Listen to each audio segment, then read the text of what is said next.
ہمارے بہت سارے بھائی جب نماز پڑھتے ہیں ان کو یہ بھی پتا نہیں کہ ہاتھ کہاں باندھنا ہے، کوئی نیچے باندھ رہا ہے، کوئی بالکل اوپر باندھ رہا ہے، کوئی پیٹ پر باندھ رہا ہے۔ بھائی صاحب، نہ پیٹ پر ہاتھ باندھنا سنت ہے، نہ ناف کے نیچے سنت ہے، نہ بالکل اوپر سنت ہے، سینے پر ہاتھ باندھنا ہے۔ رکوع میں جانا ہے تو پیٹھ کو بالکل برابر رکھنا ہے، پیٹھ کو اور سر کے لیول کو برابر رکھنا ہے۔ سجدے میں جانا ہے تو کم سے کم بدن کا 7 حصہ زمین پر ہونا چاہیے، دونوں ہاتھ زمین پر ہونا چاہیے، دونوں گھٹنا زمین پر ہونا چاہیے، دونوں پیر کی ہتھیلی زمین پر ہونی چاہیے، اور ناک اور ماتھا زمین پر ہونا چاہیے۔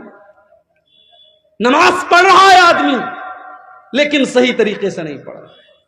احسان یہ ہے آپ جب بھی نماز پڑھیں صحیح طریقے سے پڑھیں۔ اللہ کے نبی نے دیکھا ایک آدمی نماز پڑھ رہا ہے، بہت جلدی جلدی پڑھ رہا ہے، پھٹافٹ پڑھ رہا ہے۔ آپ نے جب اس نے سلام پھیر لیا، اس نے آ کر کے اللہ کے نبی کو سلام کیا، آپ نے سلام کا جواب دیا اور آپ نے فرمایا ارجع فصلی فإنک لم تصلی، اے میرے بھائی جاؤ تم پھر سے نماز پڑھو، تم نے نماز نہیں پڑھی۔ صحابی پھر گئے، پھر سے نماز پڑھی، پھر آ کر کے سلام کیا، آپ نے سلام کا جواب دیا، آپ نے کہا تم جا کر کے پھر سے نماز پڑھو، تم نے نماز نہیں پڑھی۔ 3 بار ایسا ہو گیا۔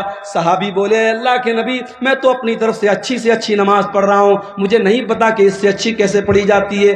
آپ نے نماز کا طریقہ بتایا، آپ نے فرمایا جب تم نماز میں کھڑے ہوا کرو اطمینان سے کھڑے ہوا کرو، سکون سے کھڑے ہوا کرو، اللہ اکبر کہہ کر کے ہاتھ باندھا کرو، سورہ فاتحہ پڑھا کرو، کوئی سورت ملا لیا کرو، پھر جب رکوع میں جایا کرو اطمینان سے رکوع کیا کرو، جب رکوع سے اٹھا کرو اطمینان سے کھڑے ہو جایا کرو، پھر آرام سے سجدہ کیا کرو، پھر آرام سے سجدے سے اٹھا کرو، اطمینان سے نماز پڑھا کرو، تب جا کر کے تمہاری نماز پوری ہوگی۔ احسان کا ایک مطلب یہ بھی، جو کام کرو پرفیکٹ طریقے سے، صحیح طریقے سے کرو۔ یہاں تک کہ جب آپ جانور کے گردن پہ چھری چلا رہے ہو، اللہ کے نبی فرماتے ہیں اذا قتلتم فاحسنوا القتل واذا ذبحتم فاحسنوا الذبح، جب تم اپنے جانوروں کو ذبح کرو تو صحیح طریقے سے ذبح کرو، اس کا طریقہ سمجھ لو کہ کہاں پہ چھری رکھنا ہے، کون سی رگ کو کاٹنا ہے، کب کاٹنا ہے۔ جب ذبح کرو تو صحیح طریقے سے ذبح کرو، اپنی چھری کو تیز کر لیا کرو، چھری ایسی نہ ہو کہ بیچارہ جانور تڑپ تڑپ کر کے مرے، چھری اتنی تیز ہو کہ ایک بار چھری چلاؤ اور جانور کی جان نکل جائے، چھری کو پہلے سے تیز کر لو تاکہ اپنے جانوروں کو آرام پہنچاؤ۔ تو یہ ہے احسان کا دوسرا مطلب۔ احسان کا تیسرا مطلب بھلائی کرنا، اچھا سلوک کرنا، اپنی زبان کے ذریعے، اپنے عمل کے ذریعے فائدہ پہنچانا، احسان کرنا۔ اور جب احسان آپ کریں گے تو سب سے پہلے کس کے ساتھ کریں گے؟ فرمایا وَبِالْوَالِدَيْنِ احسانا، اپنے ماتا پتا کے ساتھ، اپنے ماں باپ کے ساتھ آپ کو احسان کرنا ہے۔ مولوی صاحب میرے باپ نے میرے ساتھ بہت غلط کام کیا ہے، میرے باپ نے جائیداد سے مجھ کو بے دخل کر دیا ہے، 4 بھائیوں کو جائیداد میں حصہ دیا اور مولوی صاحب میرے باپ نے مجھ کو جائیداد میں حصہ نہیں دیا۔ آپ کے باپ نے غلط کیا، نا انصافی کی، ظلم کیا، آپ کے باپ کی اللہ تعالیٰ کے یہاں پکڑ ہوگی، مگر پھر بھی اس غلط کرنے کے باوجود آپ کی ذمہ داری ہے وَبِالْوَالِدَيْنِ احسانا، آپ اپنی ذات سے اپنے ماں باپ کو تکلیف نہ پہنچانا، جہاں تک ہو سکے ان کے ساتھ اچھا سلوک کرتے رہنا۔ بہت مشکل کام ہے مگر کرنا ہے۔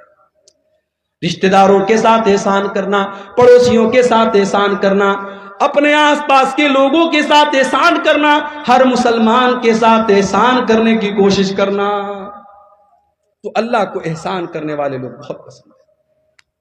آگے بڑھتے ہیں، دوسری چیز جو اللہ تعالیٰ کو بہت پسند ہے، بلا من اوفا بعہدہ واتقا، جو انسان اپنے وعدے کو پورا کرتا ہے اور اللہ سے ڈرتا ہے، متقی بن جاتا ہے، تقوی والا بن جاتا ہے۔ وہ کان کھول کر کے سن لے، فَإِنَّ اللَّهَ يُحِبُّ الْمُتَّقِينَ، اللہ تعالیٰ کو تقوی والے لوگ بہت پسند ہیں۔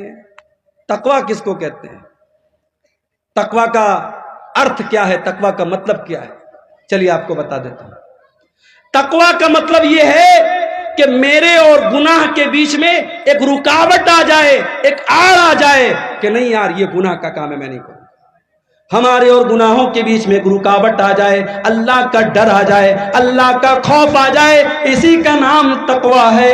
اللہ کے نبی ایک واقعہ بیان فرماتے ہیں کہ 3 دوست تھے جو ایک مرتبہ سفر پہ جا رہے تھے، راستے میں بارش ہونے لگی، پہاڑ کے اوپر تینوں چڑھ گئے، ایک گفا تھی، ایک غار تھا، تینوں غار کے اندر داخل ہو گئے۔ اچانک ایک بہت بڑا سا پتھر آیا اور غار کا منہ بند ہو گیا، تینوں غار کے اندر قید ہو گئے۔ اب تینوں نے آپس میں مشورہ کیا کہ ہم لوگ تو بہت بڑی مصیبت میں پڑ گئے، اب چلو ہم لوگ اللہ تعالیٰ سے کوئی دعا کرتے ہیں، کوئی ایسا عمل اللہ تعالیٰ کے سامنے بیان کرتے ہیں جو عمل ہم نے اللہ تعالیٰ کو خوش کرنے کے لیے کیا تھا، ہو سکتا ہے کہ اللہ تعالیٰ ہمارے اس عمل کے بدلے ہماری مصیبت ختم کر دے۔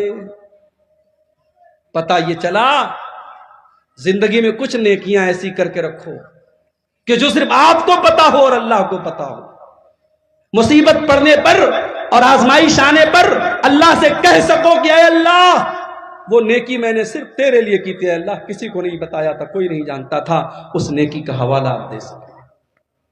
تینوں غار کے اندر پھنسے ہوئے ہیں، پہاڑ کی گفا کے اندر پھنسے ہوئے ہیں، اور تینوں اپنی اپنی نیکیوں کو بیان کر رہے ہیں۔ ان تینوں میں ایک آدمی کہتا ہے اے اللہ میری ایک چچا زاد بہن تھی، میری چچا کی لڑکی تھی، اور میں اس سے بہت پیار کرتا تھا، بہت محبت کرتا تھا، میں اس سے بہت پیار کرتا تھا، میں اس کو پانا چاہتا تھا، اس کے ساتھ اپنی شہوت کو پوری کرنا چاہتا تھا، مجھے موقع نہیں مل رہا تھا۔ ایک مرتبہ ایسا ہوا کہ گاؤں میں سوکھا پڑ گیا، قحط سالی پڑ گئی، لوگ اناج کے دانے دانے کو ترسنے لگے۔ وہ چچا زاد بہن، وہ چچا کی لڑکی میرے پاس آتی ہے اور مجھ سے مدد مانگتی ہے۔ میں کہتا ہوں میں تجھ کو 100 درہم دوں گا یا 100 دینار دوں گا۔ درہم کا بھی لفظ حدیث میں آتا ہے، دینار کا بھی لفظ حدیث میں آتا ہے۔ میں نے کہا میں تجھ کو 100 دینار دوں گا، شرط یہ ہے تجھے میرے ساتھ غلط کام کرنا پڑے گا، میری برسوں کی آرزو پوری کرنی پڑے گی، میری ہوس کو بجھانا پڑے گا۔ اے اللہ وہ مجبور اور بےکس لڑکی حالات سے مجبور ہو کر کے میرے ساتھ اس غلط کام کے لیے تیار ہو جاتی ہے، اور جب وہ ٹائم آتا ہے، جب وہ وقت آتا ہے جب میں اس کے ساتھ بدکاری کرنے والا تھا، غلط کام کرنے والا تھا، زناکاری کرنے والا تھا، عین موقع پر اس لڑکی کی زبان سے ایک لفظ نکلتا ہے، وہ کہتی ہے اتق اللہ، اتق اللہ، اے فلاں بن فلاں، اے میرے چچا کے بیٹے اللہ سے ڈر، ولا تفض الخاتم الا بحقہ، جس چیز کو تجھے ادھیکار نہیں ہے استعمال کرنے کا اس چیز کو تو استعمال نہ کر، جس چیز پر تیرا حق نہیں ہے اس چیز پر تو اپنا حق استعمال نہ کر۔ اے اللہ جب تیرا نام میں نے اس لڑکی کے منہ سے سنا میں ڈر گیا، میں نے فوراً اپنا ارادہ چینج کر دیا، میں نے اس کو پیسہ بھی دے دیا، میں نے دینار بھی دے دیا، اور اپنے غلط کام سے میں نے توبہ کر لی۔ اے اللہ اگر یہ سچا عمل میں نے تیرے ڈر سے کیا ہے، اے اللہ ہماری مصیبت کو دور کر دے۔